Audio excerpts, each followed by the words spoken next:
ማንቸስተር ዩናይትድ ኤሮፓ ሊጉን ካሳካ ከአርሰናል የተሻለ የውድድር ዘመን ያሳልፈው ደንቆሮ ከካም ልክስክስ ደንቆሮ ዓለም ወረደ ፈጣሪን አመስግናን ደንቆሮ ከካም እንዴት እንደምታባሳጩኝ እኮ ዓለም ወረደ አፉ ሞልቶ የማንቸስተር ዩናይትድ ደጋፊ ሲያወራ እርር የሚያደርገኝ ደንቆሮ ቆርቆ እንዳውላ ዓለም ወረደን ኢፒስዊች ሳውዛምፕተን ሌስተር ግማታ የሚጠነብሱ ነው እኮ ትንሽ ቢጠነክሩ ተወርዳት ነበር።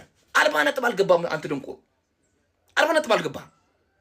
3 ነጥብ እኮ እንደ ሰማይ እኮ ይራቀባ። አንተ ደንቆሮ ኤሮፓ ሊግ ባልተበቃ ሲዘን ልታደን ቻምፒየንስ ሊግ ገብተህ ቻምፒየንስ ሊግ ልታግማማ። አንተ ደንቆሮ እኔ ትጅ ነው አትመበለው ቶዘናሚ ልጅ እናቴ ስትጥር የሚያደርግልኝ ወይኔ እንዴት እንደቸኮልኩኝ አንተ ጠነባቲ ኤሮፓ ሊግ አማራ ይሄን የሚገባለ ድል ለተተና ደንቆሮለ ጠብቀኝ።